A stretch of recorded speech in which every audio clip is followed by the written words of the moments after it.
How's it going, everyone? Welcome back to another episode of Buddy's House of Horror. This episode is a little bit on the longer side, so I'm going to try to keep this intro as brief as possible.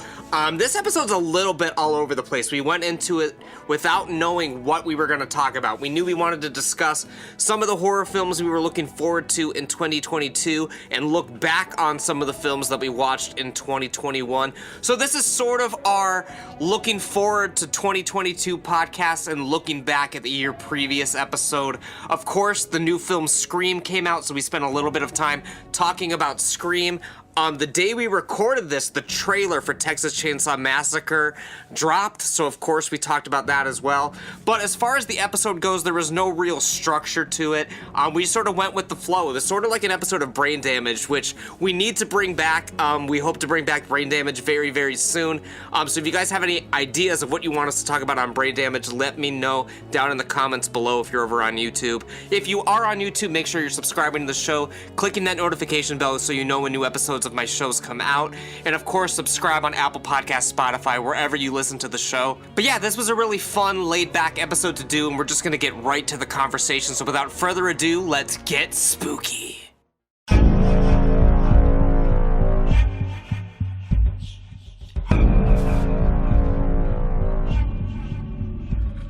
All right, everyone, how's it going? First show of February, the month of love. Oh my god. And I had to get one of the biggest love makers out there, Midnight Miles, back on the show, his first appearance of 2022. Wow, what an introduction. I don't think I've ever had such a compliment on any podcast, so thank you. It's good to be back. You kind of giving me James Hetfield Load era vibes right now, with the mustache and the long hair. Yeah? Yeah. Damn. Well, I don't know how I feel about that, but, you know, King Nothing's a banger. King Nothing's a banger. Until It Sleeps, certified banger. I love...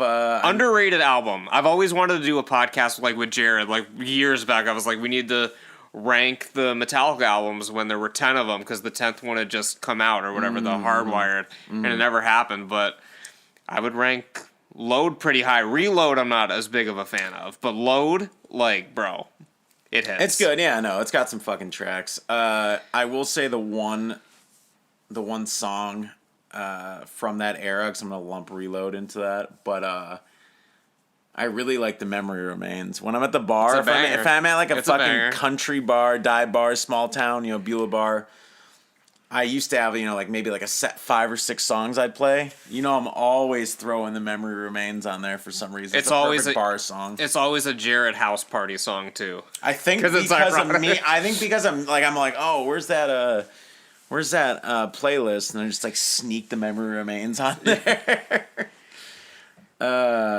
What's been going on, man? It's been a couple months since you've been on the show.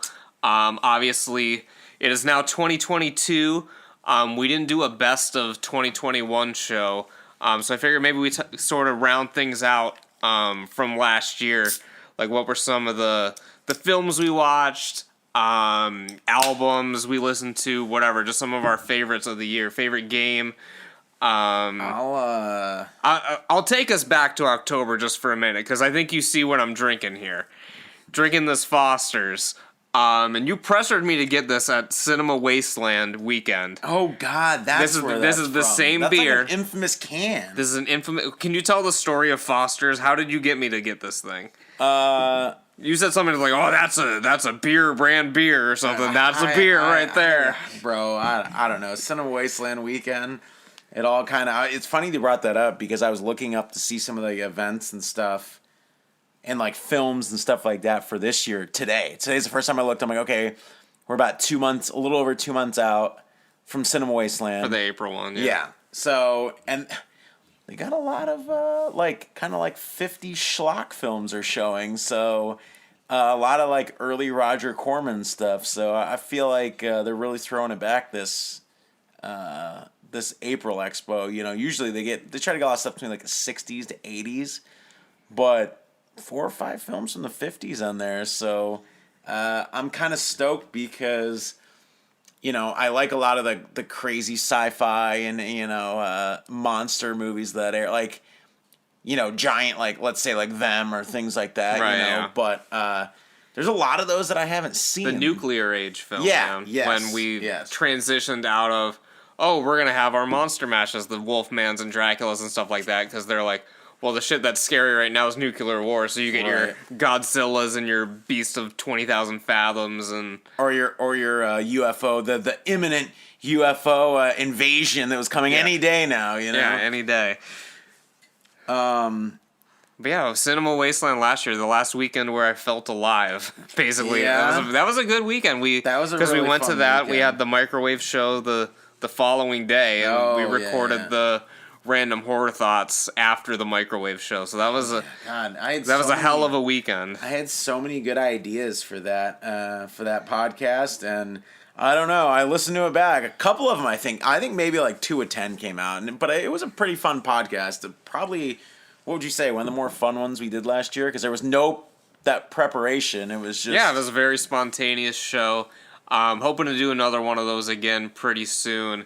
And maybe it'll be horror hot takes because I know you've been you've got some stuff to say. I know. I was trying to convince him to maybe do a couple random things. I'm going to ask some questions too in this podcast. We're going to be kind of going a little all over the place. I feel like there's not like a no set plan, defined topic today. It's going to just kind of be like a little bit what's going on in horror. Like I like where you're going in this with like end of 2021 stuff, which is like why I'm stalling right now so I can make sure I think about all that. Yeah. But it's just gonna be a kind of lot of almost like catching back up via podcast, you know? Yeah, it should be.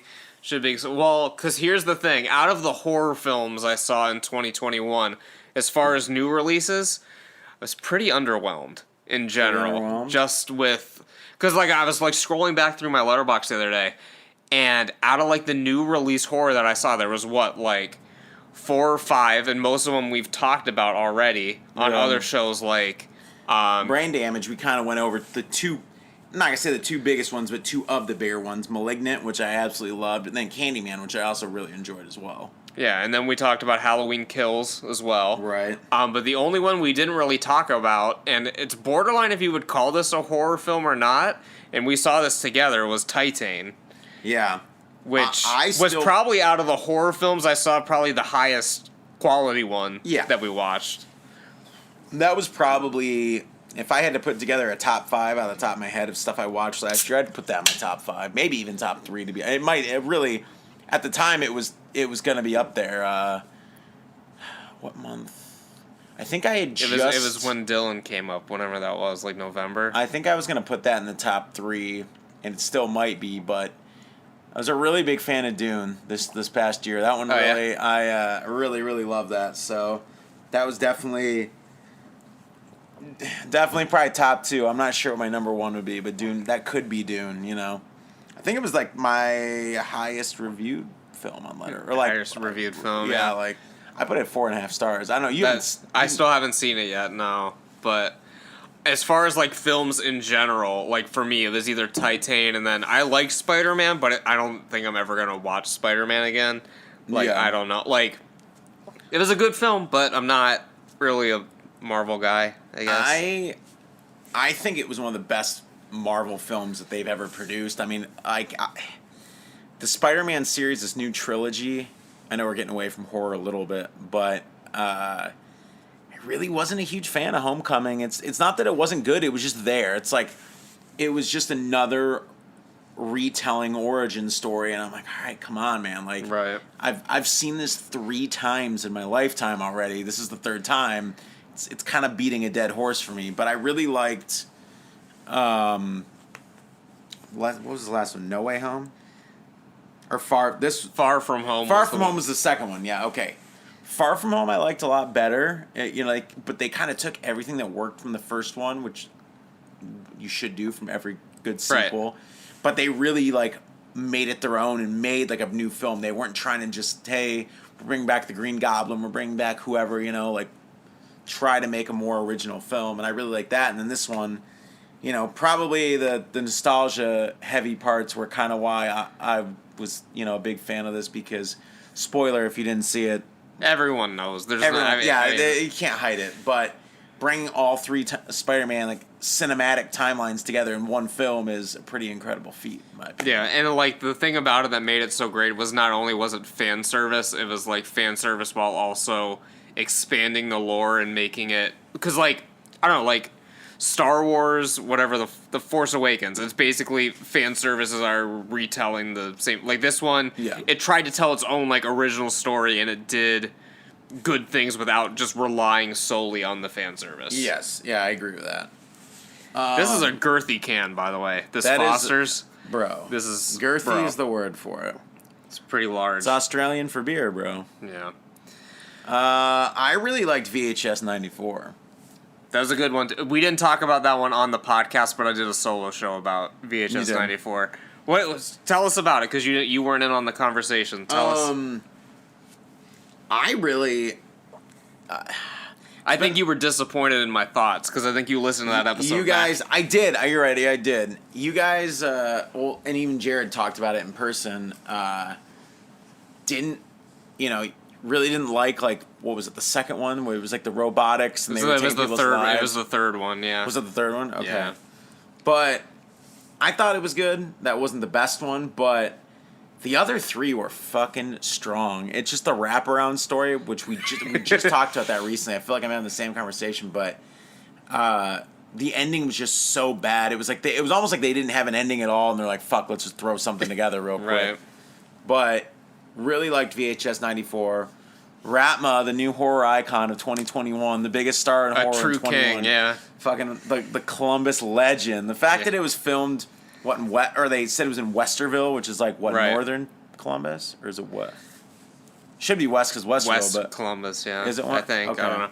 Like the Gate to Hell or whatever, which is an actual thing you can go to in Columbus. right. I really liked Antlers. I talked about that with you like one time. That's that one that who produced this? Was it Del Toro? I think Del Toro produced this. We have phones, so we're checking Letterboxd. Oh, and David S. Goyer produced it too.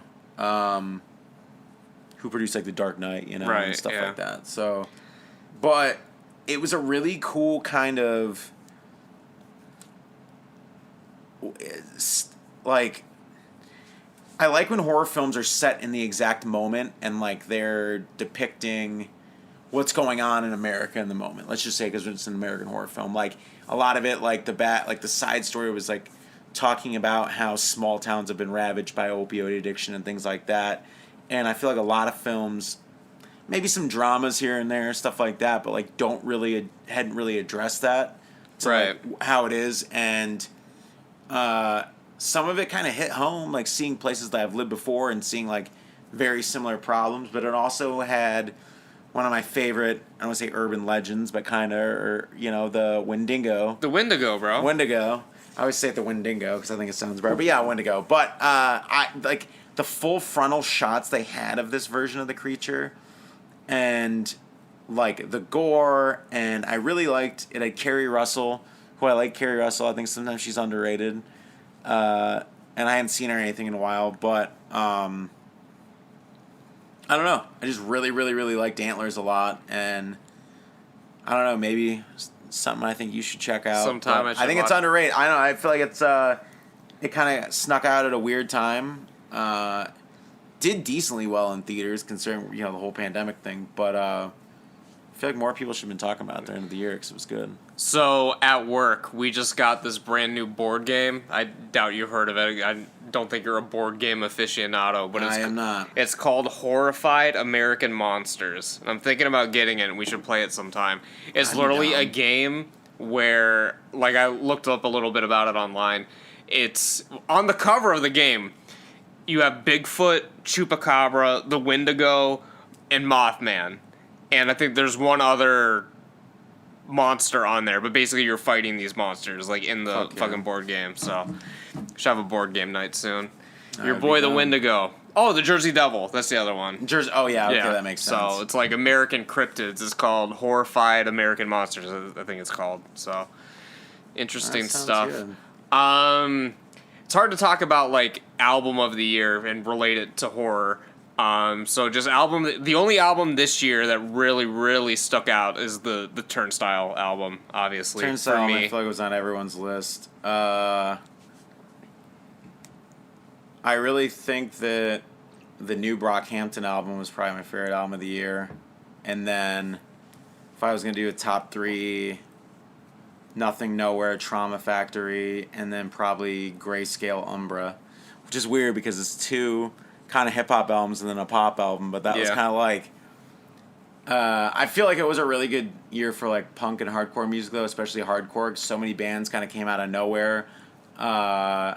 Just because like some of the blog spots and the things that like I follow, like these bands in the last year like signed to a label, you know what I mean? Like all like they're like hardcore definitely is having like kind of like another resurgence, right? Especially you know, just saw Vice Turnstile. Ohio the other week. That's true. It's crazy that reunion, especially with like that band had all that beef with Vice New York because like same band names. I just never thought that they would kind of resurface, but it was pretty crazy to see them the other week. Jared, Dynamite Jared, fucking almost blew his whole shoulder out because he got flipped onto it when he was trying to. I think he stage dived and did that. I don't know, but he realized that we're in our 30s now and it doesn't work quite as well because I saw the pain on his face as he was walking away. I was like, damn, bro.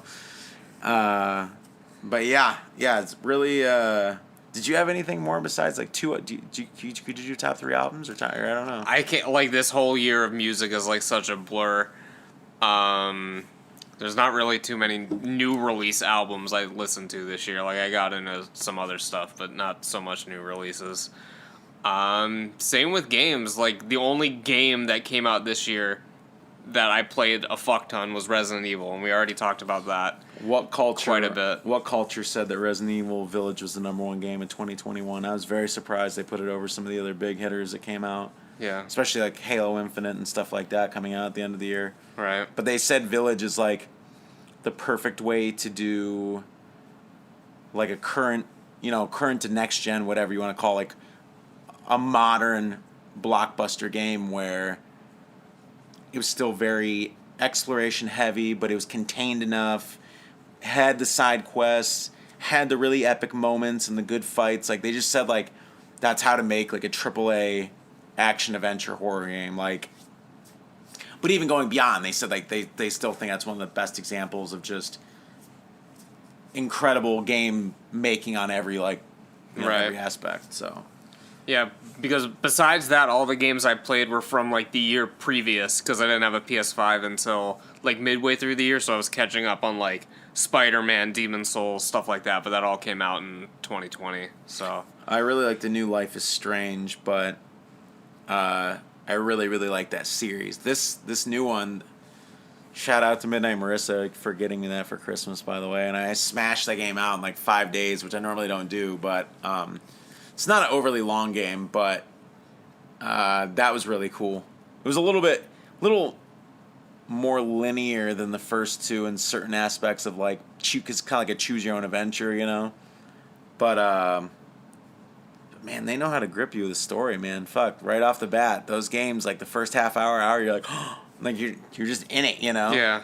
But the new Life is Strange, new Resident Evil.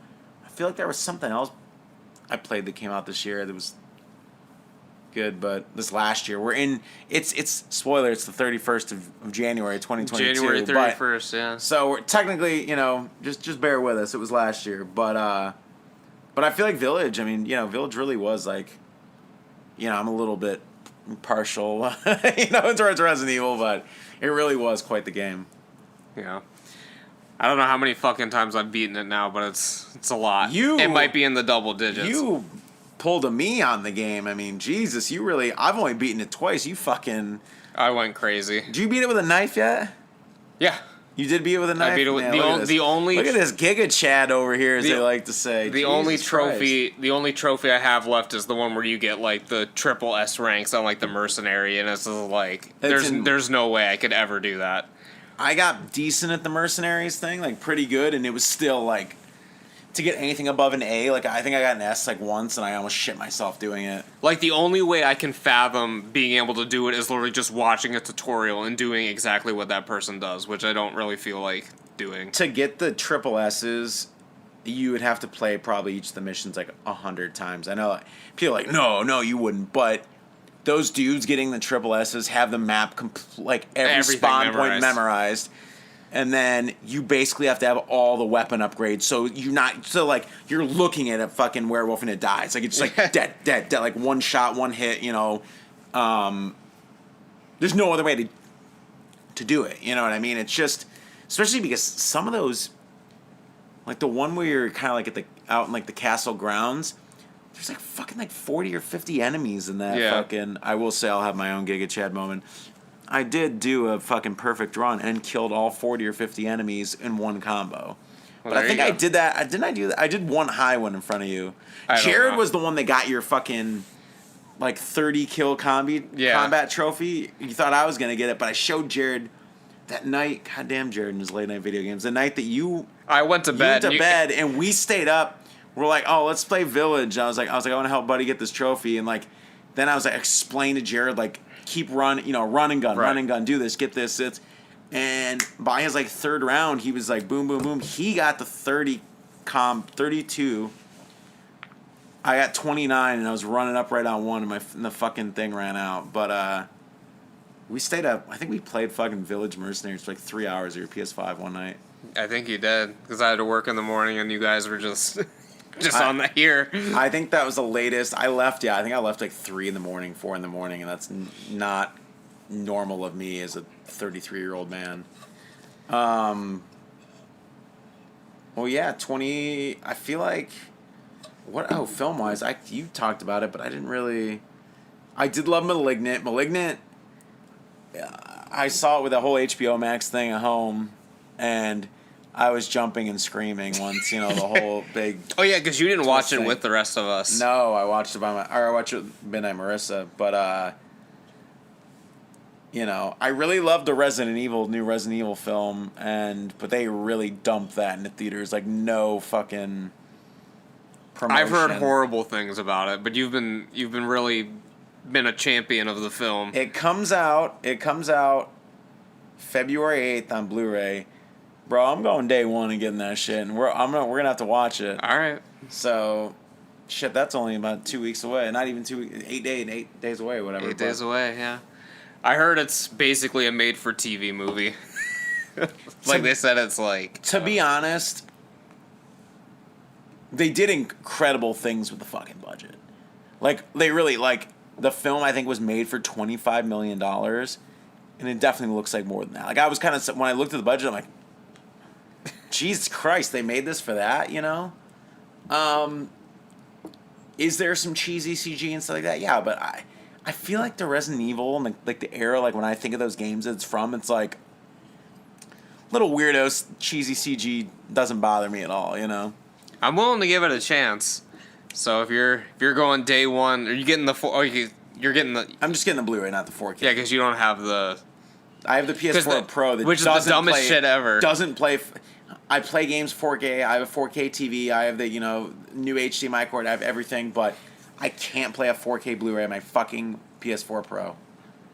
Worthless. It doesn't make any sense. It's a baffling design because that was the whole thing of the PS4 Pro. Because it's 4K. Yeah, but not the disc tray. Doesn't make any sense. Ghostbusters, Ghostbusters is one I liked, but I wanted to love it more than I did. I saw it on my birthday, but I did enjoy it a lot, but it needed a little more ghost busting for me. Need a little more ghosts and a little more busting. A little more ghosts and busting for me, but it was still... I teared up when the original gang got back together, spoiler, for a scene. Was it worth it, Paul Rudd turning down the role in Halloween Kills to be in Ghostbusters Afterlife? Financially, yeah, probably. But Paul Rudd, he doesn't even really feel like a main character in the film. He feels like the supporting actor. Like he's like the main family's summer school teacher. So when you're a summer school teacher, you're a little bit of a scrub. So right. He gets to take the mom out on a date, and he records seismic activity and accidentally blows up his car, and that's it. Oh, he gets chased by fucking one of Zool's dogs around the Walmart. Interesting. That's his best. So he has probably about 20 minutes of good shit in the film. I see. I don't know. So do you make the right choice? Financially, you said Financially, yes. I'm sure he made I'm sure they added an extra $1 to do the fucking Ghostbusters. But, man, it would have been great seeing Halloween Kills, you know? It would have been really fucking cool. Yeah. Excited for the final chapter coming out this year in 2022. So sort of as we look ahead, we've already had one major studio blockbuster come out in 2022 already, which we've both seen. And we'll talk about some other stuff that's coming out this year that we're looking forward to. But let's just get right into it. You saw Scream, I saw Scream, and I think we can both agree that it's pretty fucking good. It's pretty fucking good. It's pretty awesome. I got kind of annoyed because I went opening weekend with, like, some people. I will say some people. What does that mean? Some of the different Instagram pages, I'll say, in the horror community, kind of bashing the film, saying it's, you know, it's nothing like Wes Craven and stuff, and I'm just like, bro, I'll hot take it right now. Scream, excellent idea. It's a really fun series. Ghostface became an icon. Possibly, besides Jigsaw, maybe the last horror icon, if we're being real. I don't know, Sam's getting there. He needs another film under his belt. Sam would have been there. The fact that there's not a Trick or Treat trilogy by now, at least, is baffling to me. Because I know that video release did insane numbers, and it's... He makes money. You walk into a Spirit Halloween, he's everywhere. Yeah. Like, it's mind-blowing they haven't made another film. But anyway. But Scream 1's great, and it's been a while since I've seen 2 or 3, so I was going to try to watch everything again. I'm not forgetting 4, by the way. But man, Scream 2 and 3 don't really do a lot for me. I'm not gonna lie. I'll throw that out there right now in the air. I'm not Well, as I said, for the horror sequels or whatever, I rewatched Scream 2 because I was like, oh, this has got to be on the list. Like, it's bound to be on the list. It didn't make the list. Like, it didn't really do anything for me either. And I've only seen 3 and 4 once, and it was a long time ago, like when they came out, and I remember 4 was fine. I like loved 4 actually. 4 was fine. I loved 4 actually. And 3, I was just like, come on now. 3, come on. 3 is probably the worst. In my opinion, 3 is the worst. 3 is the worst out of the series. I just felt like it wasn't like a Friday the 13th or Freddy versus Freddy versus Jason, the whole thing, but any kind of like Friday the 13th, Texas Chainsaw, which we'll touch on in a little bit. Stuff like that where they can find ways to reinvigorate the character, the stories. Like, it just seemed like Scream was like almost like one note, and they couldn't come up with anything else, in my opinion. Does that make sense? Am I being too harsh on the series? I don't know. I don't think you're being too harsh, and I mean, you've been vocal in the past that Scream is like towards the bottom tier of the slasher films you enjoy. So no, I mean, I get what you're saying. And this one, although I do think it is a great film, I mean, it still has its problems. Like, obviously, like there's a lot of strange things in it. If you haven't seen the film, we'll give away some stuff. So, I mean, if you don't care about spoilers, keep on listening. And if not, go see the film because you should see it while it's still in theaters. True. But yeah, that girl was fucking buff as hell when she was Ghostface taking out Dewey in the... That was the only thing where I was like... Was it him or the boyfriend, though? I thought it was the boyfriend The boyfriend was there with them. Oh, that's true. So that's where I start... Because here's the thing. The film made it, like, blatantly, obviously. Right at the beginning. The boyfriend had to be one of the killers. I was like, instantly, like, okay, that's at least one of them. And then... But when she was in the hospital giving... What's David Arquette the business, former WCW World Heavyweight Champion of the world... Giving him the business, I was like, there's no way it's that frail little girl. It was. I will say... Got shot 1 billion times and was fine. True. Well, okay, didn't they show when she was in the glass cage that it looked and you could see like where a bullet stopped, like she was wearing a bulletproof vest? Like under, like the cape opened up, like a little bit opened up and you could see, wasn't that? Or did I... You might have looked a little too you might have looked closer than I did. Because I think that was what they said. That's why I would imagine she would have had to been wearing something because she got shot like 4 times. Yeah, she was pretty point fucking blank too. Like it's not like he was missing. It was very meta. It was very. It got a little too meta towards the end. It did, yeah. Because I was like, they just kept going on and on and on about it, but it was fine. In a lot of ways, because this was a reboot, it technically wasn't called Scream 5, but it Scream 5. And they made the joke about that, how it has to be the soft reboot / sequel. Right. So what do they call it? They called it the requel. The requel, yeah. Yeah. Which I feel like I've heard that term used in another film I had too. never heard that until this one. Really? I had never heard it called that, yeah. That's kind of where we're at. We're in the requel phase of filmmaking. We're gonna be talking about another one, a trailer for one in a minute. Yeah. I really liked it though. I honestly thought I'll take this one on the chin, but I really think that either this or 4 is the best sequel. Like I haven't seen 4 and so I really have to rewatch 4. But I really thought 4 and 5 stories to me were just really good. Like some of the things they did, even this one, like you said, when you're talking about the scrawny girl killing Dewey, they tried really hard to really throw the blame around, and like honestly, the way this sets to who the second killer could be. Yeah. And to be honest, even though I kind of had a feeling that it was also her, they did a really good job of her a couple times. I'm like, oh, could be that. Like I really. The writing, the way they did things, the way they cut certain scenes, I'm like, man, they are doing a pretty good job making me wonder. You start to second guess yourself. Yeah, like I really was second guessing myself.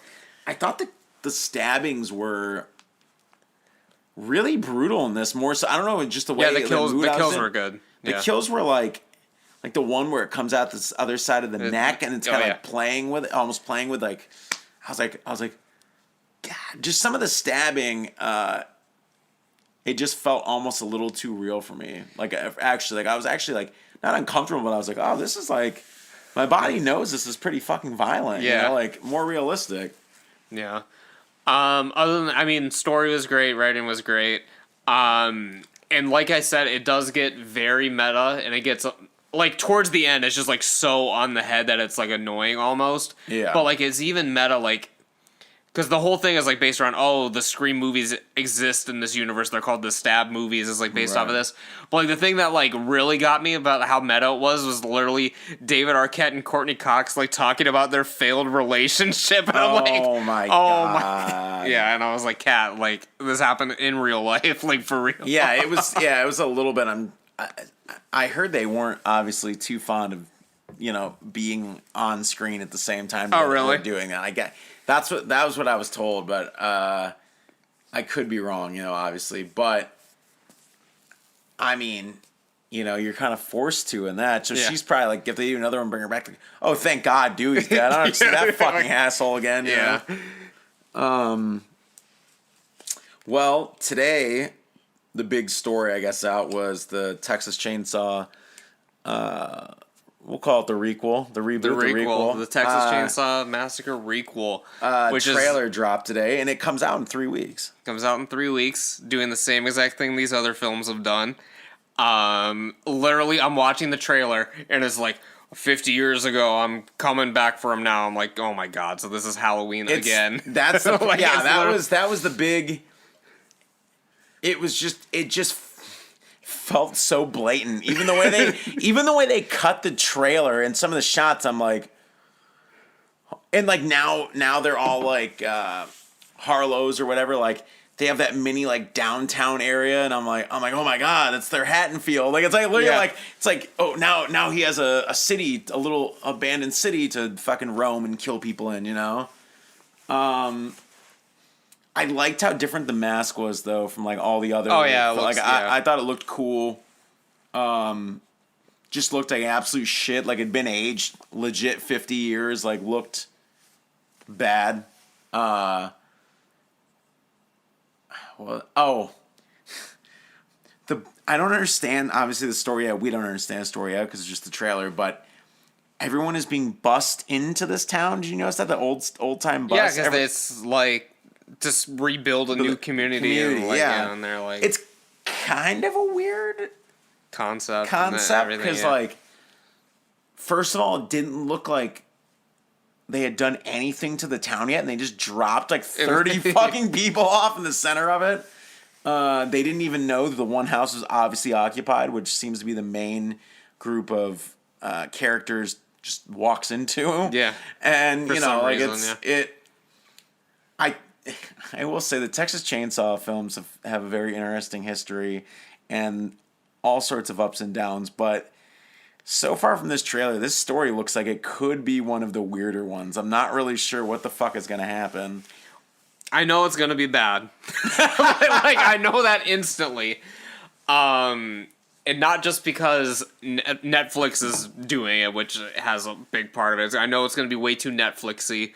We get that from the trailer where you literally see everyone putting fucking Leatherface on like TikTok Live and like all this shit. That like, was at the end of the bus. That was like the trailer. I'm like, oh, I like this trailer, and then they did that with all the fucking phones. Like, I'm trying to cancel you, and I was like, holy, like it just kind of ruined. I'm like, it just ruined the whole vibe. Like I'm just like, but then it did show Leatherface chainsawing someone into the roof of the bus. So I'm like, oh, thank God it redeemed itself. So I will be getting trashed. I will watch it. But I'm hoping it's so bad it's good. Like I don't think it's gonna be.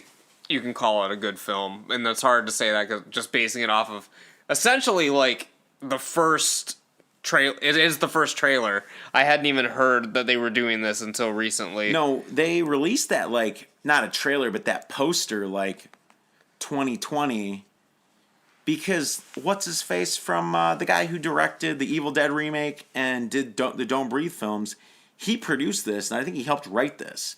So he was attached. Everyone had big hope, like, oh, this is going to be the return to form for the series. But I saw it had a very, very troubled production. I was doing a little bit of like the directors left or something, and they had to get someone else, and didn't like where the story was going. Like I guess like they had it all done. The directors were like, all right, cool, bet we're gonna make it, and then like a couple weeks in or whatever, they like completely changed like the ending part of the film, and they dipped basically. So that's a pretty poor sign. Leatherface had like the last actual sequel, the new Leatherface, not the one that was Leatherface Texas Chainsaw Massacre 3. Right. That had the director who did fucking the French extreme film Inside, that I'm a huge fan of. I think that was the director who did Inside, maybe it was the co-directors of the original Martyrs. Now I gotta look. Sorry guys, we're professionals. I gotta get on Letterboxd fucking. It's just weird because like, even though I know it's not going to be good, it's hard to like place where I think it would go with the other sequels because they're all just so all over the place. Right. The second one's a parody. The third one is more. It's I don't know. I like the film. I like the third one a lot, but it's kind of just like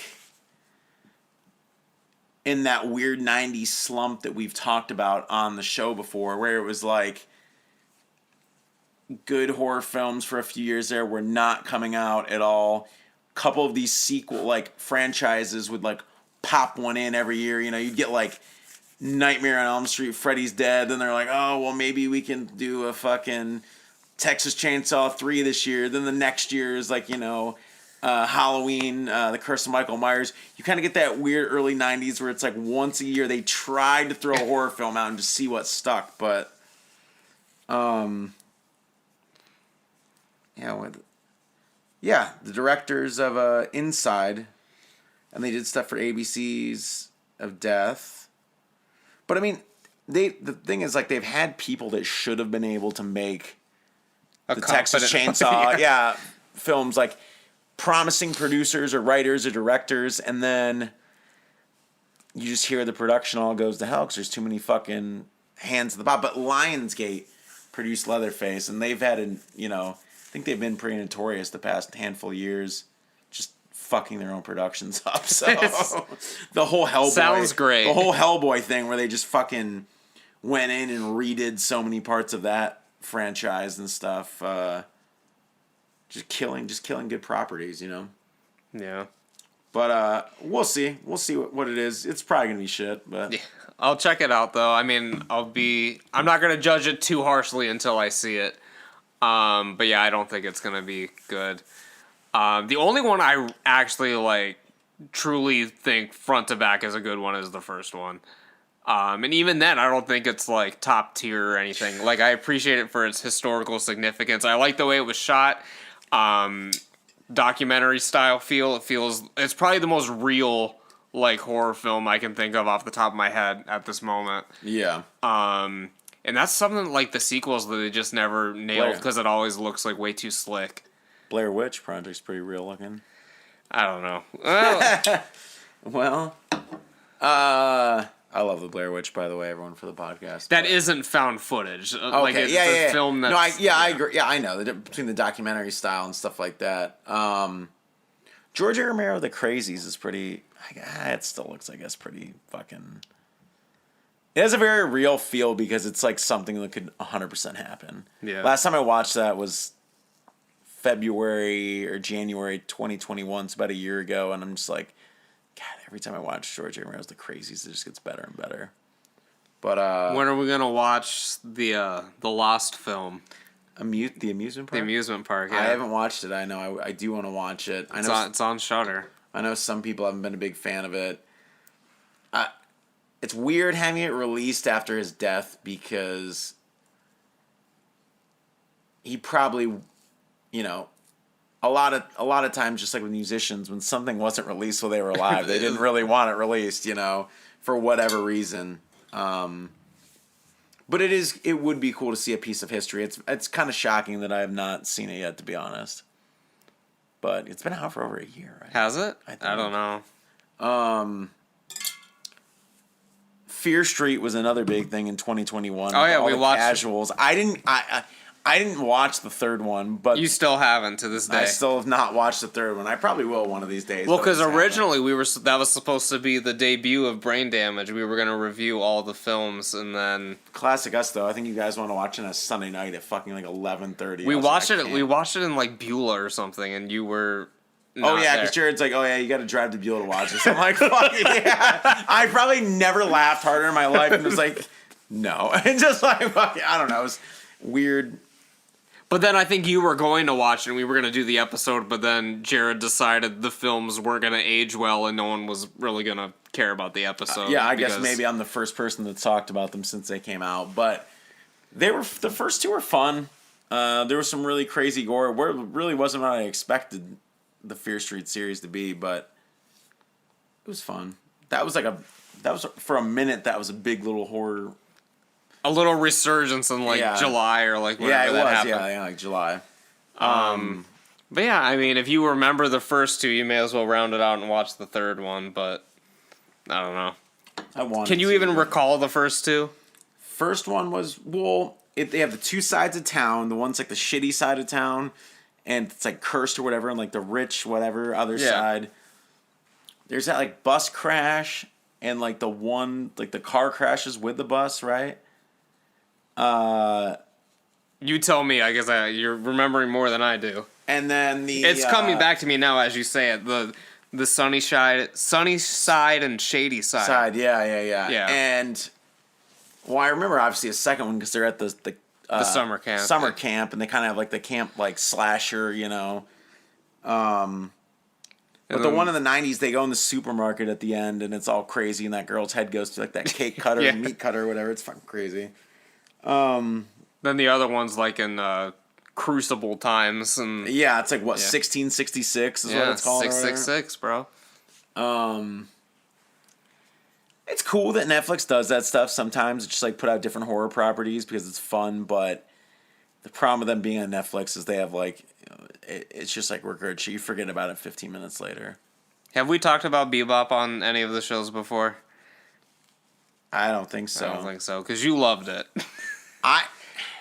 Cowboy Bebop, the anime, is in my top 3 shows of all time, which round Not out. just anime shows. Just like shows. Just to clarify for the audience, shows. Yeah, shows. Yeah. Like my top 3 is X-Files, Daria, and Cowboy Bebop, and like the order can kind of rotate.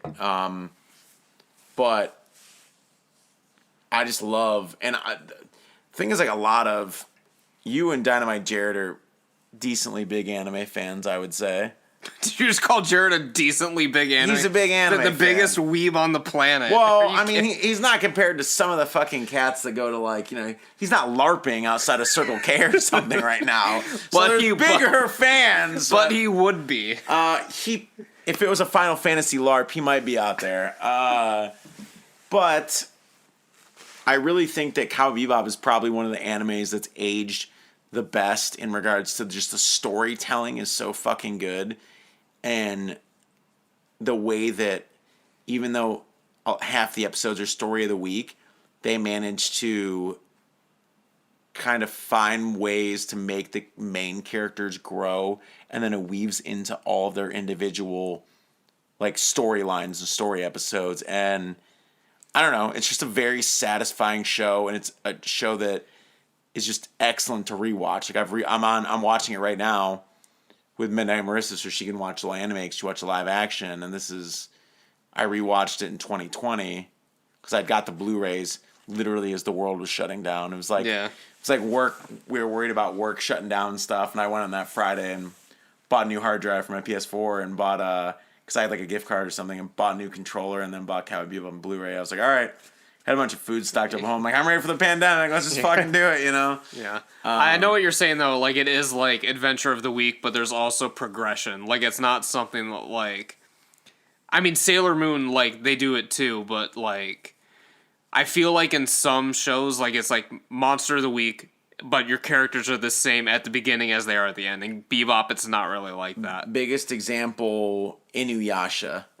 A show that I liked when I was a kid. It started, and then you just realize that it's fucking 100 episodes of Monster of the Week and him crying about Naraku or whatever, and he's just like never, and multiple movies where they think he kills them, and then he just shows up at the beginning of the next movie. Like, it's just like, it's just everything that I feel like is wrong with some of the manga or anime of the week things, because it's like, You can miss. It's just the most filler shit you've ever seen. If the monster literally is like a fucking half dead water snake that week, you're like, oh, I'll just shut it off. Like, I just don't need to watch this shit this week. If the next week he's a zombie with a big sword, you're like, all right, yeah, let me see this fight real quick. Yeah. But like, and I feel like anime nowadays, for content's sake, has gotten, there's more animes now that have 100 episodes, 200 episodes, 300 episodes, like stuff like that, where before it was like... One Piece never ending, yeah. One Piece never ending, yeah, where they just had 1,000 episodes or something. Something insane like that. But, like, back when Dragon Ball Z, was hitting like 276, whatever, in America, I think it's 292 in Japan, something like that. Like, you're like, oh my god, that's like a crazy, all these story arcs and the characters evolving. You see Gohan grow up, all this stuff. But then there's a lot of shows that are that link nowadays. It's like, Monster A, Monster B, Monster C, Monsters. The person's still crying if they don't know if the girl's in love with them, like 70 episodes deep, and you're like, bro, stop. Like, please. Like, I don't know. I don't like anime as much as I did when I was younger, because I feel like the writing and the animation for me has gone downhill. You need to watch Attack on Titan. I know. It's literally like, I'm literally getting my mind blown every week, and Miles is like, oh, what are you talking about? Literally so many fucking interweaving stories that, like, I don't know how they didn't have this shit planned out, like, from episode 1 until now. Just, like, the way that things, like, come together, like, it's fucking nuts. And, like, if you haven't seen Death Note yet either, have you? I read... Oh, my God. I read some of Death Note. I read... I don't even know, but I read a certain amount. And I didn't see the Death Note film either. And I like the director, but... it's just a couple of these newer ones I've kind of just... I do know the Death Note story, though. But, I mean, some of these ones I just haven't spent the time to watch or read. I mean, there's too much content out there nowadays. We have to... I got to work. I got stuff to do. You got to watch Monday Night Raw every week. The joke of watching Monday Night Raw. I already told you my big thing is, thank God we live in the modern era with DVRs, with the ability to skip commercials. I don't start Raw till 9 or 9:30 on a Monday, and then I get to the segment that I know is going to say, and I just hold the fast forward button. In 20 minutes of my life, I'm there. Then I watch whatever segment, hopefully AJ Styles or whoever's on, and then they're like, there's going to be the 24/7 title chase after this. I'm like, skip. 10 minutes go by. Oh, great. Oh, here's a tag match that was the same match as last week. Skip. And then I get to, so, and realistically, out of 3 hours, I probably watch an hour of Raw. And I haven't even been watching SmackDown lately because, fuck, I actually have a girlfriend in the past year. So Friday nights are a little more, sometimes I have more going on. So even if it's just sitting around like this last weekend where I sat around and watched fucking Friday the 13th remake and headbanged, which could be a good segue into something we are going to do to maybe remind people this year. You see my box set sitting over there. I see it. I whipped it out. You mansplained the whole series to your wife. Allegedly, I mansplained the whole series to my wife when she had asked me a question, and because she was like, well, "What's that doing down there?" And I was like, "Oh, well, me and Miles are gonna be rewatching all of them." And she was like, "Oh, I might want to watch them." And I was like saying like, "Well, it's a good thing that like none of them really like." There's a couple recurring characters, but for the most part, you can pop any of them in, and you don't need to know anything that was happening. So I was basically just going through, like, if we watch, like, this is the ones you want to watch with us when I watch them. And apparently she made the big joke in our group message that I was mansplaining. Mansplain the whole. I wish I could have been there for that conversation. If it was under an hour, then you didn't mansplain the entire. It was series seriously maximum 3 minutes. Was the conversation, because I literally just held up the disc. I was like, this one sucks, this one's okay, and whatever. So realistically, it was 5 to 8 minutes. It was 5 to 8 minutes. I'm very excited for that podcast. And you've got a head start. You watched a couple of them already. It will be the Lord of the Rings extended cut of podcasts. That's all I have to say. The most iconic. Just even look at that box. Did you buy this? Did you pre-order the box or no? I didn't. You have the mega version. I have the box that they sent the movies in was this giant, because it came with 2 posters, so I pre-ordered it. And it came in this giant, they made a custom shipping box for this set. And I saved that fucking shipping box. And sometimes I just open it, I'm like, this is fucking dope. It says like Shout Factor on one side, Friday 13th, 40th anniversary, blah, blah, blah. And it's like fucking like, everything's initialed. You're just like, what the fuck? It's like the Holy Grail. They're like, this is the best thing that's ever happened to your life. And they just like sent it to me. And the poster art is insane. Because one of them is a 40th anniversary poster, and on the cover of the poster, it shows every single kill from the film. I remember getting that, and I was just like, man, this is the biggest boner I've gotten whenever this came. Well, this came out in, 2020, the box set, right? Something like, because you got it when it first came out. I didn't get it until... I think it came out fall 2020. I could be wrong. Time's going by so quickly now. I have no fucking idea. You still got to get your replacement discs. I know, because I have... The thing is, I have the set that has 1 through 8 on it already. So I own almost all the Friday the 13th films on 2 Blu-ray sets.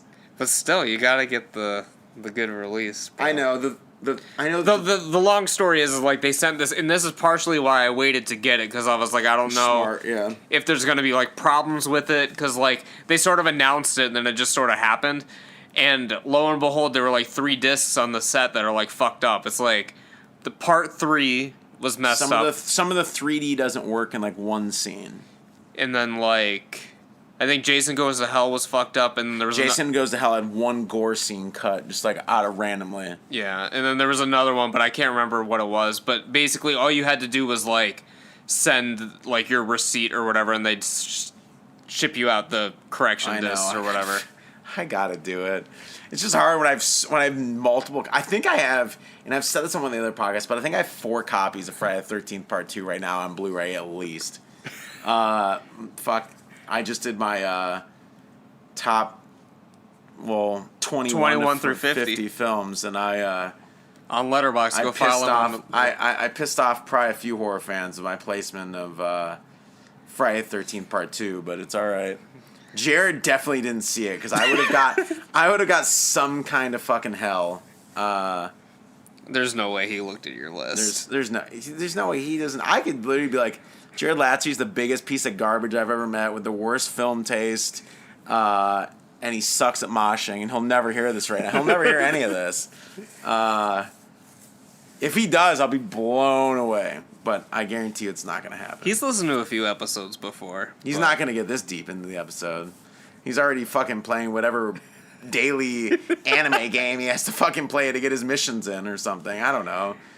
I can't even... My brain's not working anymore.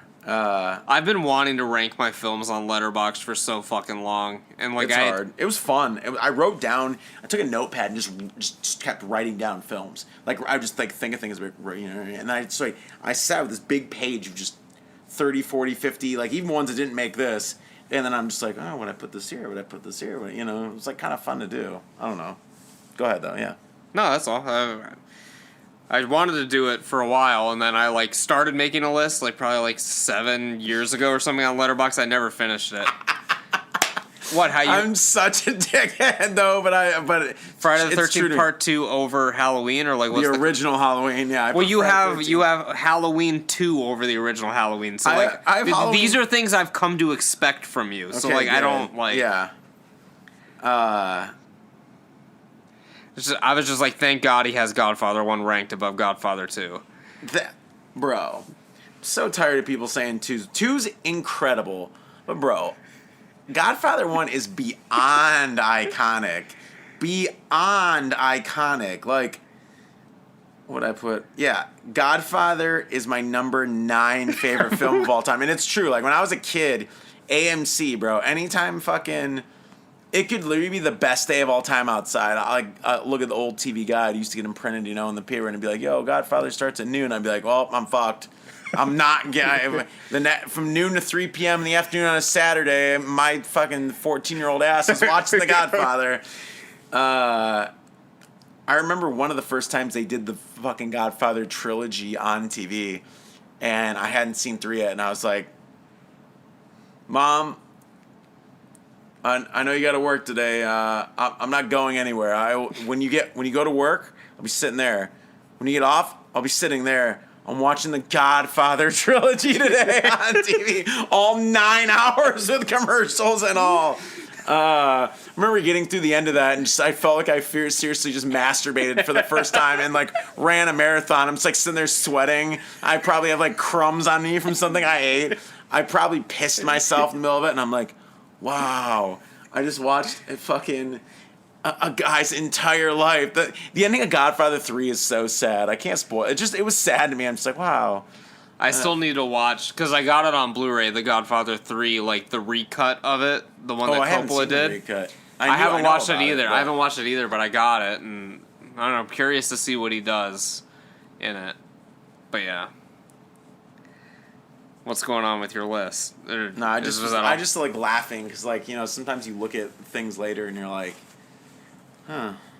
One day I'll do it. One day I'll make a list of my top 50 films on Letterboxd. I did a video before of my top 10 films that I rated on Letterboxd. Okay. And basically the point of the list was like, because when I rate something on Letterboxd, it's like your gut reaction. Like, you watch it, you fucking do the thing. So like my list was like not very reflective on what my top 10 would have actually been. My top films, like, I have films that are rated less than certain films, but I consider that film higher. When I rate stuff in Letterboxd, it's memories attached to the film if it's an old film, how much I enjoyed it on the initial watch, how many times I've rewatched it, and like little things like, if I was going to sit around with like a bunch of people, would I throw this on? Like, I have all these little things in my head when I'm rating a film on Letterboxd, and so on my list, like, I might have like a 4-star film, and then farther down I have a 4.5 or something. Right. But because I also look at like how well in my simple brain, how well I think the films like made, or if they made, like, you know, some films. And I try to make it relative. Like, literally the other day I was watching like fucking Sledgehammer, like a fucking SOE film from like 82. Obviously not high tier, but like I'm sort of putting it on like a scale of like, as far as the SOV I've seen, like, where would I rate this out of the 5? That's the other thing. And you look at genre, like, like, oh my god, there was fucking, this whole film was like a gore fest, I'm gonna give it 4 stars. It's different than rating, you know, Jurassic Park at 4 or 5 stars. You know, it's just, I kind of like, you know, how much fun. Like, if I had a shit ton of fun in a mindless film, and it was hilarious, and there was gore, and there was this and that, crazy special effects, I'm gonna rate it high for fun factor. Right. Where if I'm watching fucking The Shining, I'm gonna rate it high for acting. It's God tier. It's God tier. Bro, it's Stanley Kubrick, bro. If it's Stanley Kubrick, and I'm like 4 and up, maybe a 5 and all. You know, just like I'm like, yep, easy. One of Emily's friends not only has not seen The Shining, she like was not even like aware of like what it was or what it was about. It seems. She was like, oh, it was like, is it like Stephen King something? She was like questioning it, and I was like, bro, like, I don't know. Can you imagine Stanley Kubrick was offered to direct The Exorcist? Yeah, and he was like, nah. They wouldn't let him shoot in England, so I told him no. He literally was like, he's like, shoot it in England or the UK, and they're like, no. He's like, all right, I don't want to do it. Like, literally, Stanley Kubrick could have made The Exorcist, and they're like, no, it's fucking fine. Like, he was a very interesting man. Probably could have had an even more crazy career if he wasn't so fucking stubborn. Very stubborn man. But maybe it wouldn't have been as iconic. I don't know. What happens, right? Whatever happens, But Stanley Kubrick Exorcist probably would have been pretty fucking rad, let's be honest.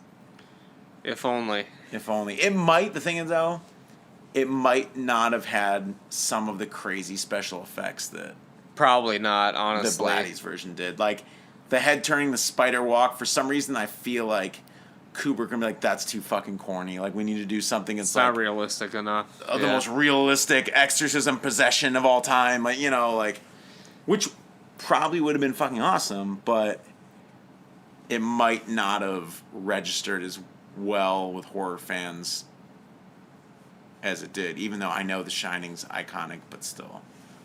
You might not have made The Shining if you did The Exorcist, so. It's true. Only made one horror film. True. Clockwork Orange has some horrific moments in it. Has some horrific moments, yeah. That's also my But- top 20. Yeah. Clockwork Orange I've rated higher than The Shining now, I just realized that. Yeah, because it was in your 20, not your 21 through 50. Yeah, I think Shining's 21 and Psycho's 22. Something like, I think you had Jaws at 22. Jaws was in the mix. Jaws right over there. Those right there, I mean, that's like a fucking, those are 3 heavy hitters. Those are some powerhouses. Yeah. Shining, Jaws, fucking Psycho. Whew. Talk about a triple feature, man. That'd be one. I'd be sweating with crumbs on me as an adult after that, bro. Yeah. I don't know, man. What else we got to talk about? What else are you looking forward to this year? Because we've got Texas Chainsaw Massacre, which we talked about. Halloween Ends, which we've talked about to death in like other shows. And it will, I'm sure it will be talked about as Many we get times. closer. Yeah, probably at least 2-3 more time podcasts. But you know, I was listening to something about, you know, Evil Dead Rises, which is the new Evil Dead sequel, which the article kind of confused me because is Bruce Campbell not in Evil Dead? Evil Dead Rises isn't Evil Dead 4 then, right? Or is it? I don't know. I know he's producing it at least. I thought he was in it. Okay, because they're saying basically the premise of Evil Dead Rises, from what I read, is basically Demons 2. Yeah, it's in an apartment building. Yeah, okay, all right, yeah, then that's what, whatever Evil Dead Rises, that's what it is. That's the joke. Evil Dead Rises, it's a high rise. I know, yeah. It's very on the nose, but I'm very curious to see what they do with that.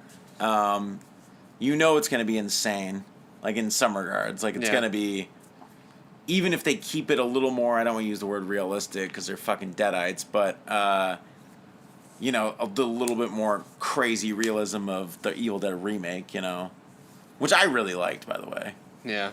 You're not, I don't know. When I first saw it, I think I was just jaded that I was watching a new Evil Dead film on the big screen, and early at that fact because I was like part of like an advanced like press thing Oh, okay. for it, so I saw it like 2 months before it came out. Yeah. So I remember thinking like highly of it, but then I rewatched it like once it was out on like Blu-ray or whatever, and I was like, all right, this is kind of whack at times. The problem is a lot of these retreads, remakes, sequels, requels, anything modern is any kind of backstory, any kind of just getting to the dance, I guess, of like the kills and everything like that is like almost on fast forward. Like they're like, here's a book, this is what happened, do this, and then you're just like in the Yeah. It's like there's no slow suspense, there's no them discovering things or listening to the tape or like, you know, it's like all of that is compacted into a much shorter time. All these you know, Yeah, because you just got to get to the point and then get going. Like, you can't, like... Because the thing is, everyone knows what the fuck's going to happen, so, like, you just got to do it and get it over with. Like, you can't fucking draw them out finding the book, like, 45 minutes in. Like, it has to happen, like, right at the beginning. The thing is, though, like, I feel like there's ways to write these films to make those beginning parts interesting or, like, maybe shock the viewer a little bit more. Like, for me, like a good shocking start to a film, like Midsummer. Midsummer started with like the opener and like Right. like it just had a good start and it gripped me and brought me in. Granted, it wasn't a sequel, you know. Right. But I don't know. There's just some ways that it's just like I feel like because it's such a rushed beginning, first act of the film, in some of these that are like we said, the remakes, the sequels, whatever now, that makes them more forgettable because, you know, but maybe that's just because we already know. I mean, like you said, we already know everything that's going on, you know? Yeah. I don't know. I don't have a list in front of me of what else is coming out this year, but I'm hoping we get some good shit. I'm really excited for The Black Phone that comes out in a couple weeks with Ethan Hawke. Did you see the trailer for that? What's it called? The Black Phone. No. About the guy that kidnaps kids and puts them in a basement and he wears a creepy mask? No. Oh, and Scott Derrickson directed it, he did the first Doctor Strange film, but he did Sinister. So he's reuniting with Ethan Hawke again So I think, to be honest, that's probably like in my top 3 films of the year. So I'm pretty excited for that to come out. I was excited about Texas Chainsaw. Now I'm kind of on the fence, but I want to see it. But the fact that both of those are coming out in February, I'm like, all right. You know, we already had Scream, which Scream was going to be one of the bigger, if not, I don't want to see the biggest because Halloween ends, but probably top 3 biggest horror films this year will probably be Scream. You know, I mean, from that kind of standpoint, wouldn't you think? Oh yeah, for sure. I mean, big franchise coming back after a long period of time. We need a fucking new Friday the 13th. I'd love to see it. I'd love to see a new Nightmare. I think Robert Englund's not going to be around forever. I think we got to crank one more out. Especially if they're doing the fucking requel thing or whatever. I mean, they said I thought New Line's probably maybe a bullshit press release or whatever, but New Line said after they got done with the fucking like Conjuring trilogy and then finishing up Insidious, they were gonna work on a new Nightmare on Elm Street. It was like the next big goal for like their big horror like series. But Insidious 5, I believe, does come out this year. Or end of the year, or maybe beginning of next year, but... I thought it was the beginning of next year, but I could be wrong, because I haven't really been following it too closely. But Patrick Wilson is acting, but he's also making his directorial debut. He's actually directing this one. Oh, God. But... We'll see, We'll see. Actors turn directors. I mean, some of them, it works out very well, obviously. But maybe we'll hear some rumblings of it by the end of this year about like maybe them like a new Nightmare like script floating around or something. Yeah. But Friday the 13th finally just like got all of its legal battles figured out. So I wouldn't be surprised if this year someone's got to be pitching something. This year's been 13 years. I think it's like 13 years in a couple weeks. I think the remake of Friday the 13th came out February 13th, 2009. I know it's 2009. Yeah. Like I said, I just watched it under a week ago. Perfect nipple placement, baby. The most iconic your line. favorite scene of all time. Miles has been basing his personality around that scene the past 13 years or however long you said it was. It's funny because I forgot the other things that he said in the film because it'd been a while since I've seen it. And he goes, I think he says something, and Marissa was just on the ground rolling. I think he says something like, "Your titties would win in a titty contest, baby." And I forgot that he said that, and I was like, damn, that's almost just as iconic. I still need to rewatch all these films, but I can comfortably say that the remake might be in my top 5.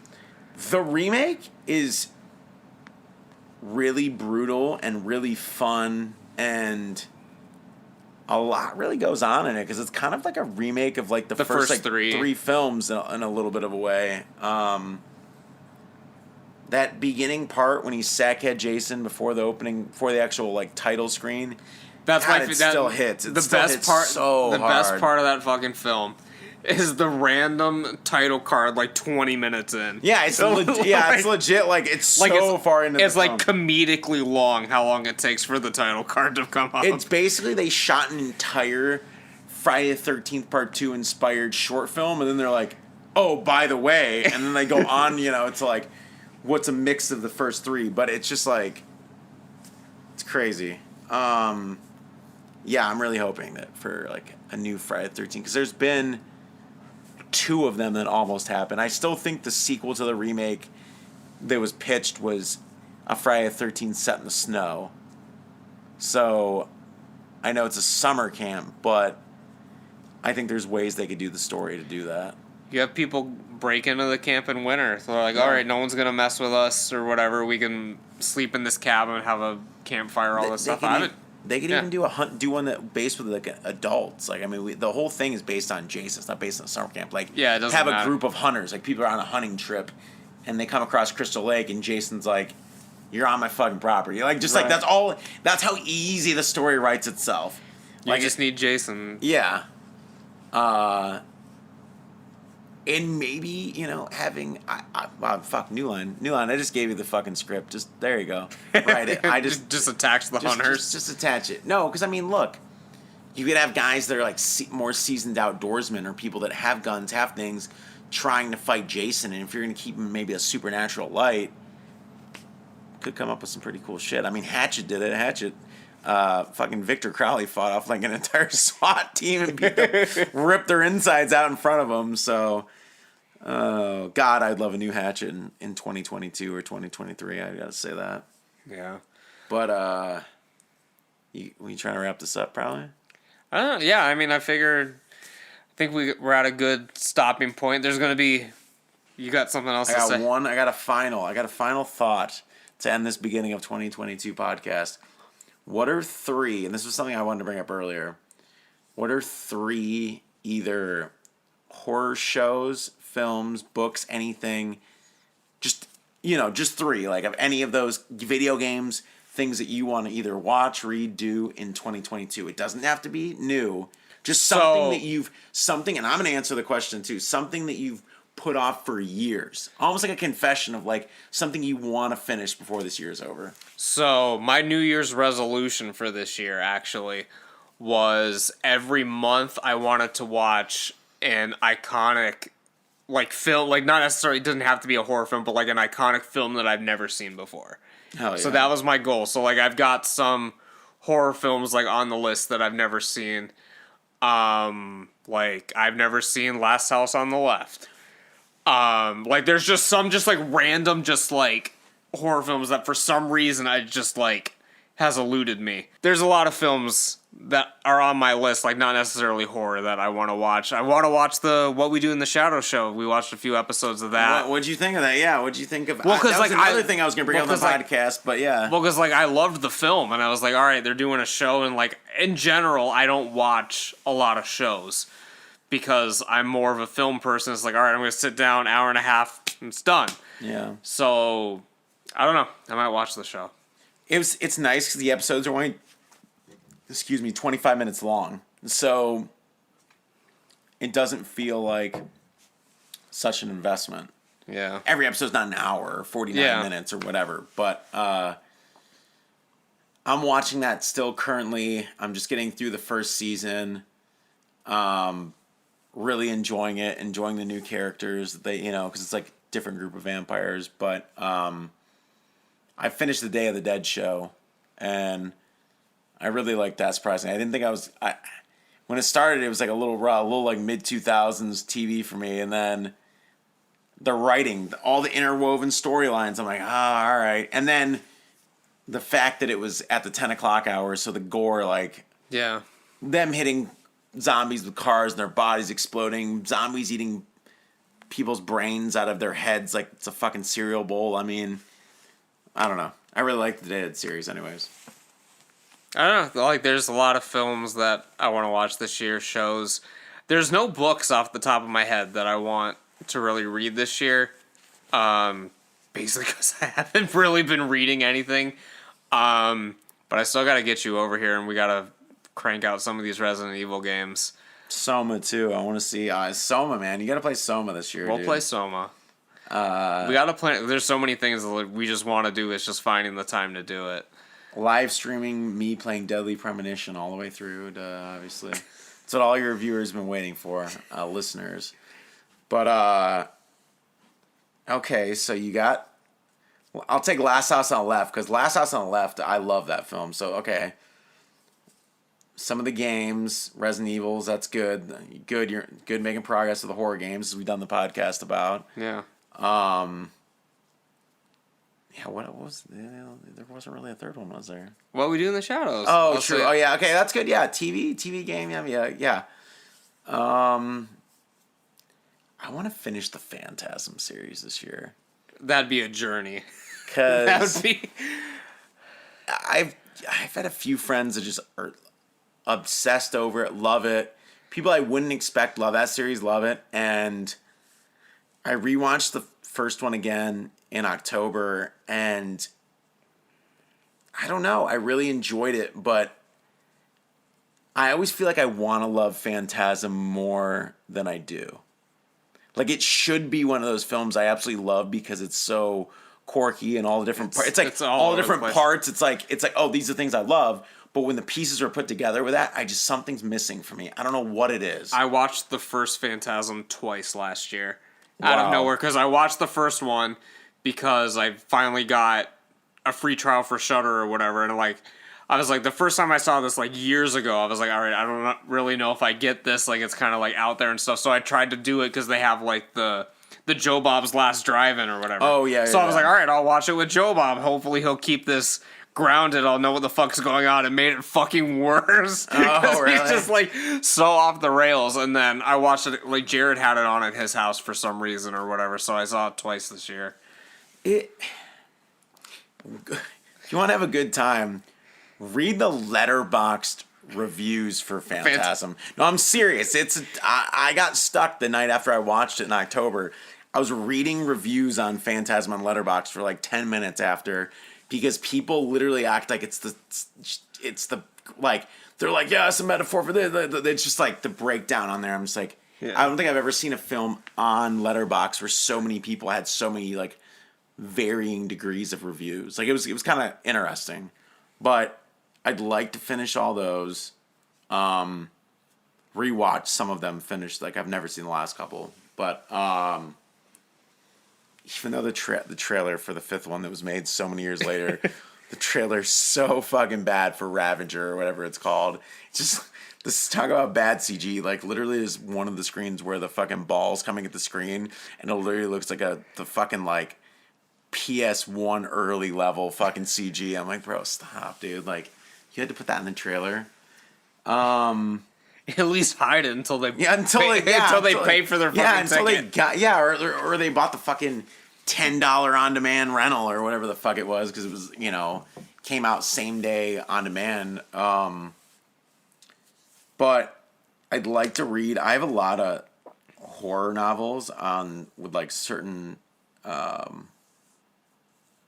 authors, so there's a lot that I've been kind of sitting on. A lot of Clive Barker. I'm reading Clive Barker currently, a Clive Barker novel. I got a bunch of Brian Keene novels part of the way last year, which I've already read 3 of his books. And I got a second copy of one of them that I absolutely love, and I gave you as part of your the joint. Haunt.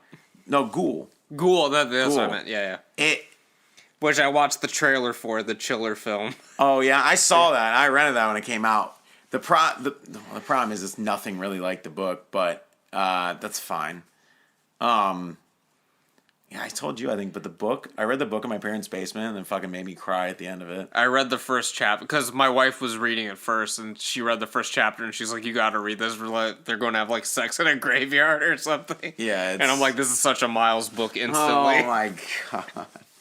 I feel like when that came out, if they would have made a film about it, like it was like too early. Like it's one of those like the stories like as 70s, 80s like throwback of like when the author was a kid and like, you know, kind of a fictional story set in that time, which now obviously Stranger Things is out. We had summer 1984 as Stranger Things coming out, which I absolutely love. We have a lot of these filmmakers like doing throwback stories to their childhood. Right. So it's become more commonplace. But when the book came out, it wasn't what was going on. Yeah. So luckily I read it before a lot of these things came out, so it felt very nostalgic. And I think you, being a monster kid, some of the stuff they describe in the book and like the way they talk about stuff, you'll be like, oh yeah, I really. Yeah. And like the kids, they do a really good job of like really drawing you in, you know. But and then you see them as adults later. I know it's kind of It-esque, but it's sad. But read that if you get a chance. There's your book. Read that if you get a chance this year. Okay, gotcha. You don't have to. I don't expect you to. He's not going to read the book. But I do want to finish some of the stuff I have. I have one of Jack Ketchum's last novels that's been sitting on my coffee table for a while, so that's what I'm going to try to do next. I should say a horror video game because I champion them so much, but... Has there been that much coming out recently? I did get that PS3 that we've talked about in another podcast. I'm finally going to sit down and finish the original Dead Space because it's a travesty that I haven't. So I'm going to throw that on there. We're doing that. I guess that's three. That's three things I wanted to... That's three. Phantasm series, finish Dead Space, read some more horror novels. Read some books, yeah. Yeah. All right, well, that's going to be pretty much it for this episode. We're going to have a horror hot takes episode coming out pretty soon. Maybe we'll record that like next week or something. And whatever you guys want to see, let us know. Get in touch with us, and we'll talk about it at some point. I'm excited for the horror hot takes. I know you are. You've been talking about it constantly. We'll see about... Buddy always comes up with these narratives for his fucking... these things that just describe me to the people in such an incorrect way, but it's fine. So he acts like I'm texting him every day, like, bro, when we do this horror hot takes podcast... I think my hottest take was that it's not my hottest take, but the one that I brought up today when we were talking about the Scream series, how I just don't think 2 and 3 are that good. I feel like they're overrated. I think 3 is like a widely known that it's not that good. 2, you might be able to like make some people upset, but I think everyone is on the same page with 3. Yeah, well, that's all I got. I'm just looking forward to the next one, so thank you for having me on. And yeah, so we'll see you guys sometime soon.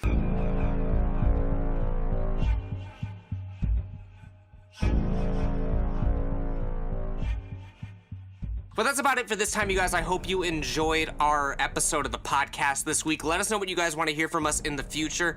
And yeah, this was a long episode, so I'm going to keep this outro short as well, let you guys get on with your day. So have a great day. I hope 2022 has been treating all of you guys nicely, and I will see you guys back here for another episode coming very, very soon.